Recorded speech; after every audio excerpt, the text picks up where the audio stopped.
Local programming on KRWG made possible in part by viewers like you. Thank you.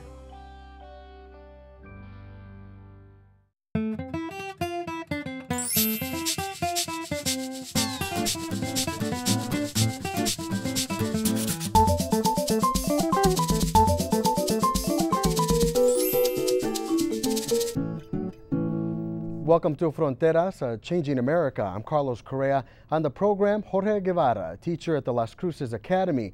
We'll talk to him about education around the globe and its comparison to how children are learning here in the United States.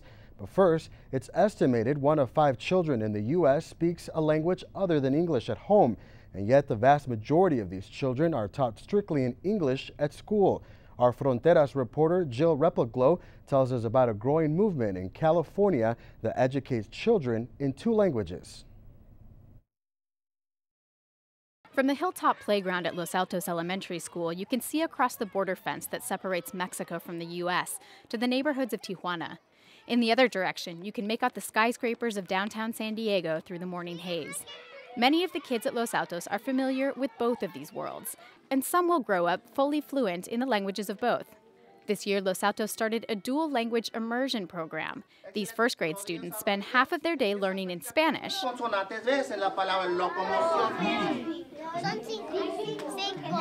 and the other half in English. A emperor penguin can survive in Antarctica because... It's not exactly a radical concept. Bilingual education has been around probably forever, but dual language immersion programs are unique. Here, students take classes in 2 languages throughout their grade school years, and sometimes into junior high and high school. The aim is to strengthen the first language while teaching a second. Other California programs that include some instruction or support in a student's native language have one goal: to get students into English as quickly as possible with giving them some support in their primary language. What ends up happening with that is that many districts vary in how quickly they will transition their children back into English. So really never allowing children to fully develop their primary language, and then they are pretty much just put into English and you go back into the sink or swim. Many students sink. California Department of Education statistics show that English learners score lower on standardized tests than their peers. Fewer graduate from high school and go on to college. But recent research shows students in dual language immersion programs tend to thrive, often surpassing the test scores of their peers by the end of primary school. Some California educators think these programs can help bridge the Latino education gap. Plus, they say the world has changed since California voters decided to virtually eliminate bilingual education in 1998. But you have to look at, ultimately, what do we want these children to be? Do we want them to be able to compete in a global market? Yes, then it makes sense to maintain their language. Thanks to positive results, dual language immersion programs are catching on. California schools have added around 100 such programs in the last 5 years. Some 50,000 public school students are enrolled. Most learn Spanish alongside English, but some programs offer Mandarin, Korean, and German. Parents at Los Altos are thrilled. She says her daughter, Ana Sofia, loves the program. She can switch between English and Spanish fluently and with good pronunciation in both languages, without any ums or ahs. English-speaking parents also love the program. It's been wonderful. She has picked up the Spanish, has become more confidence in her to be able to speak it.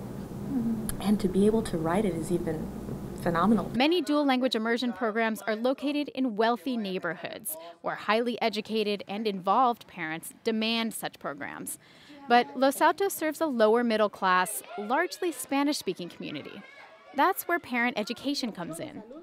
At a recent Latino Education Summit in San Diego, Dr. Cristina Alfaro ran through an exercise with parents. They discussed the positive and negative aspects of different educational models for English learners. If they don't have the right information, they don't know what to ask for. Despite their increasing popularity and apparent success, just 2% of English learners are enrolled in dual language immersion programs in California. California law makes it difficult for English learners to receive instruction in their native language. And because dual language immersion students often score lower on tests during their early years, some schools are wary of implementing such programs. They're under federal pressure to continually improve their test scores. From San Diego, that was Jill Replogle reporting. Now, although math results across the country compared to other nations are discouraging, we rarely hear math teachers' take on the topic. I'm very happy to have with us today Jorge Guevara, local educator. Hello, welcome to the program. Thanks for having me, Carlos. First, Jorge, tell us a little bit about your educational history prior to coming to Las Cruces. Well, I finished my high school and my upper education in Cuba, and I specialized in math instruction in the pedagogic institute that they have over there, which is very influenced by Russian schools and, you know, all the traditions that were practiced in Eastern Europe and all over Europe 50 or 60 years ago. Many people may be wondering, why didn't you stay in Cuba and teach there, or maybe another Latin American country, instead of coming to the United States? Well, basically because I'm an immigrant and I came to the United States, ended up here, and I'm very glad of that, and for different circumstances. But I did teach in Cuba for about 2 years. After we finish our studies, we have to go through training with specialized teachers and master teachers. Now, as we mentioned, you're a teacher at the Las Cruces Academy. For many people who haven't heard of the wonderful things you guys are doing there, tell us a little bit about the institution there. Well, the school is geared towards talented kids and kids that really need to be challenged. The founders of the schools are scientists, and their requirements are, and their level is quite high. And basically what we do is challenge and treat topic straight to the point. Is very deep, the level of content that we tackle. I remember going out there to the Las Cruces Academy a couple of weeks ago and talking to students there. And my first thought is, how difficult is it for teachers to help keep these students entertained and focus on the topic at hand? Well, basically, there is part of education that is obviously entertainment, but most of the real idea is to challenge and find ways for kids to discover concepts and relationships among ourselves. And we use very strong methods of educators are very well prepared. We have a specialist in English, which I think is the most important topic that a child needs to learn in order to understand questions that are going to be coming at him and all the other challenges. And for instance, the kids write plays, and it's very encouraging to see them actually producing writing plays and writing commentaries and books. Mm-hmm. Now, these gifted students at the school, it's not a big school there, right? It's rather small. It's still small because it's only 3 years old, and the population is increasing. We have quite a few students to wait. We are trying to obtain some of the facilities and get all the right campaign to get the influx of donations, because it is to the high interest of Las Cruces to improve this school and this type of education. Now, education is really important around the country, especially here in the state where lawmakers are working hard to improve it. What are your thoughts on improving education here in New Mexico? Well, in the case of New Mexico, it's exactly the same as all over the United States. I think the United States, as a sole country, needs to adopt universal standards for the whole nation. And this is not the case. We have standards that differ from state to state. And nations, even larger nations, such as Russia, China, they just go by the standards that make sense all the way, and they're very coherent.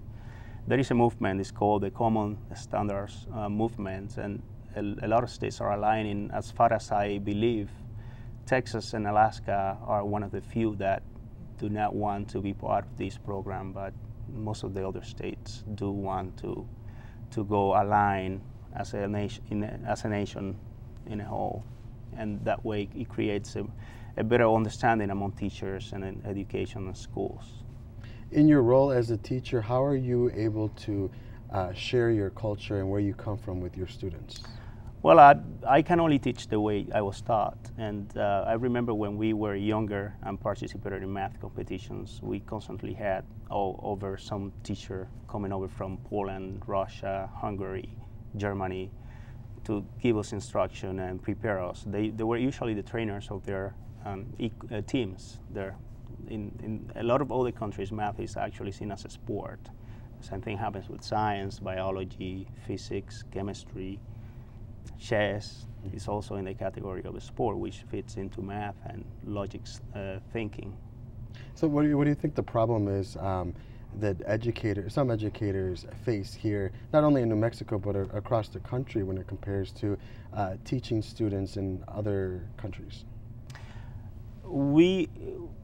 That question, that refers to the importance of having a common standards. We are all humans, regardless of where we come, and the principles are going to be the same in any part of the world once they are discovered and proved. The easiest way to think about this is just the laws of physics. You know, the gravity is going to be the same everywhere. So basically is what we all have in common. We want to learn and improve, and education, particularly math and science, caters to an ability to succeed later on and throughout your student life. Engineering careers, we're talking about fields that are really very well remunerated when these kids grow up and they enter the workforce. Now, Jorge, you are a math teacher at the Las Cruces Academy. How do you keep your students interested and make the subject of math fun? Because I know it could be difficult. Well, basically you have to find a way to let every child experience that within their mind there is a playground. There are many questions. The same way some students are prone to play puzzles, some others need to get into that habit, and that's the key right there. You need to understand that challenging and triumphing over difficult questions is rewarding, even for yourself, and it will be very rewarding later on in life, but the fun is right there, doing something with your brain, the same way an artist, a performer, a dancer, or in gymnastics, they do feats that are very challenging. It's no different. Now, I know over at the Las Cruces Academy, you all teach a method called Singapore Math. Can you tell us a little bit about that program? Yes, that's the method that we use, and this is the reason why I came to the school to teach, because they understand that it's a straight-to-the-point method. It's a no-nonsense system of mathematics that was actually developed in Singapore when one of their main goals was to develop the nation. They did not have resources, and they understood that education is what was going to take them actually to the point where they are right now. And they increased their income, their ability to design and to negotiate banking, any industry, computer, software, anything was developed there after the importance to education was put in first place. And I think everybody understands that that's the right way to go. They used to use former methods that were used by other nations and decided to write their own and came up with a very successful program that put them at the top in the team's mathematics test, which gathers students from different countries and selects those that perform better. And they've been #1 for quite a number of consecutive tests, and that's why the interest about Singapore Math. But Singapore Math is just traditional math. The name comes from the fact that the tests and the curriculum was actually conceived in Singapore. Do you think that this method helps them understand math better? It's very visual, which is very important in mathematics, and I have never found a better method, and I've even traveled to India, as far as to India, to see how the kids learn mathematics. And I found Singapore Math to be the right amount of mathematics, of complexity, in a way that it allows a teacher to be unique. So, you know, that it's never shortcutting the love for the subject that teachers should have. I know that you brought a sample of the book that you, or the text that you teach in your class. Is there an example of a problem that you would teach in your classroom? Well, for instance, I could give you a very simple example of a second grade problem that we might encounter. And we did this problem today, and quite a few students did not get the right answer. And the problem is talking about one child has 9 red balloons, and some other child has 3 times that. How many balloons are there in total? 3 times that of blue balloons. One child. How many balloons do they have in total? For quite a few children, the obvious answer was to say 27. 3 times 9 is 27, but they forgot to include the 9 original balloons that the first child had. And it's always concentrated on reading properly. And the right amount of information that is thrown at the child it goes in very decent increments. It respects the time that we need for a child to develop the ability to read, written test, and create and compact that information into a mathematic sentence. What do you think was the reason why some of the students didn't get it? It was just not reading right. And they got it the second time, but they need, you need to read and read over and make sure that your work is fine. And that separated some from the few that could not do it, but it was one simple example. I'm talking about second grade. I brought you here, this is a 5th grade textbook, and I just want you to appreciate how thin it is, and this is only for second semester. We are now on the second half of the year. Most of the viewers will probably know, as far as you could remember, how thick and voluminous typical mathematics book was, and heavy, even difficult to carry. This is quite light, and So why the change from the typical thick book to what we have now? Well, because it's a different curriculum. It does not throw every mathematic fact in there as intended to be memorized. It just concentrates on the thinking, on situations where you think, and it doesn't stress concepts.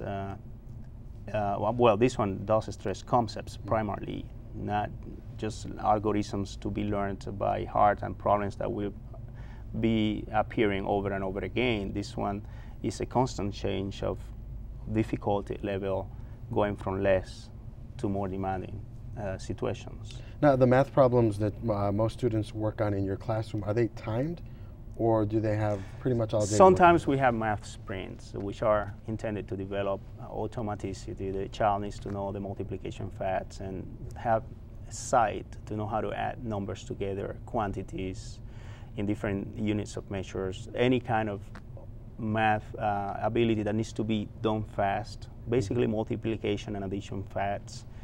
They are actually very convenient to be timed. And we usually have those 2-3 times a week, but most of the tests are open-ended questions, not even multiple choice. They have to learn how to compact mathematical ideas into written form. Do you think it would be difficult for a teacher who is unfamiliar with this, who maybe works at like a public school setting, to come in and teach this type of form? Well, it's better if you have a similar training when you went to school, and this happens all over the nation countries. Elementary school teachers in Asia do not actually have much specialized training, other than the fact that they did learn math very properly. But there are many ways. Actually, many teachers that have never used the program have found that they actually learn math while doing it. That's how good it is and how visual it is. Now, the Las Cruces Academy is using this method. Do you think that around the country here in the United States, will be using this more in other schools? I think it's been spreading, and I think it's one of the choices that schools that do want to teach math properly have. In my opinion, it's the most viable, and because they have a lot of resources put in place. Since I teach talented kids, for instance, along this this textbook, which comes paired with a workbook, I also have the choice to use those sprints that I talked to you about, math sprints, and I also have extra problems to give them. But essentially, I have a very good program from 1 through 6th grade. It's called Challenging Math Problems, and that's what I use with my kids, because the school is geared towards talented kids, and they do need challenge at any given moment.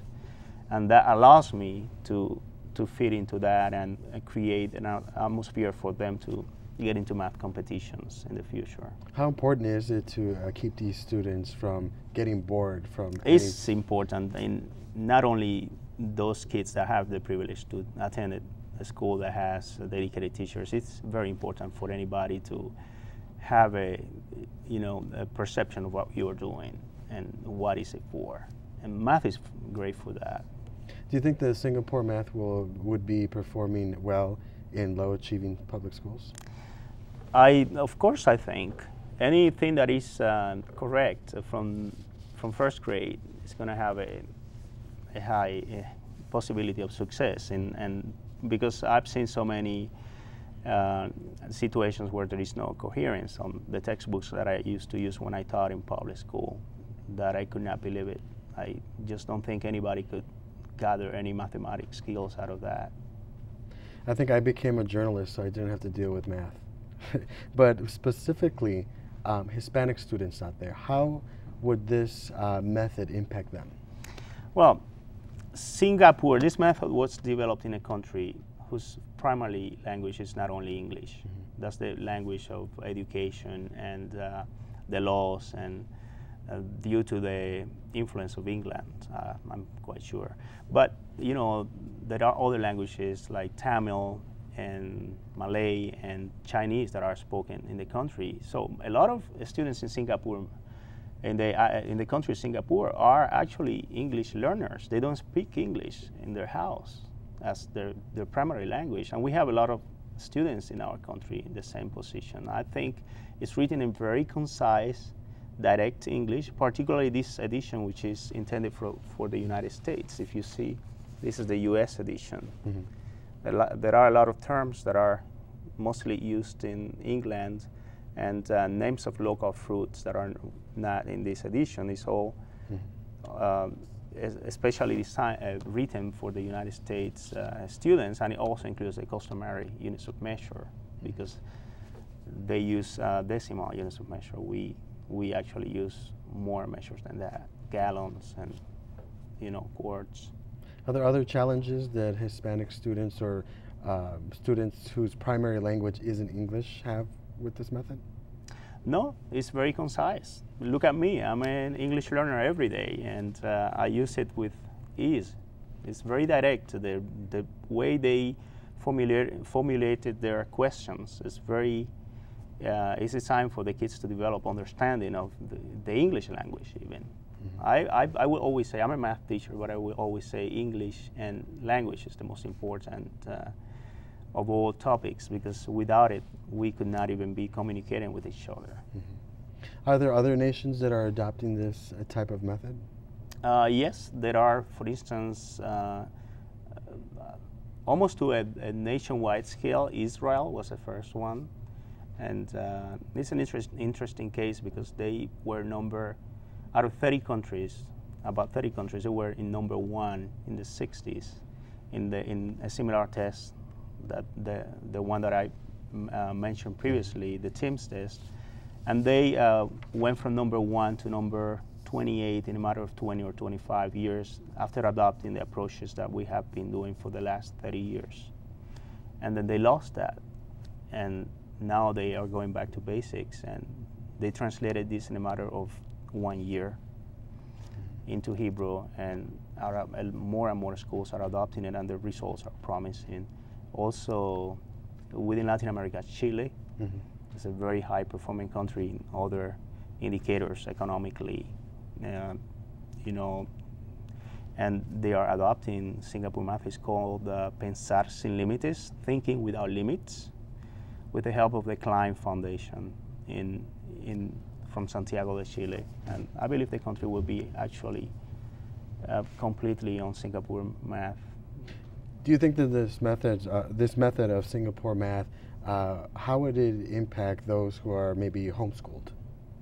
It's perfect to supplement, because it's very self-guided. It's like a script. It reads like a script. It will always, once you introduce a lesson, and I will give you a short example, it will always let you know what exercise of the workbook the child has to do. Now in my classes, I have to also include after these challenging problems, because the students are quite well prepared and they need more challenge. But within the method, I have that, my availability. I can do that without having to think what kind of problem. It's always, the sequence of problems is always on an increasing level of difficulty.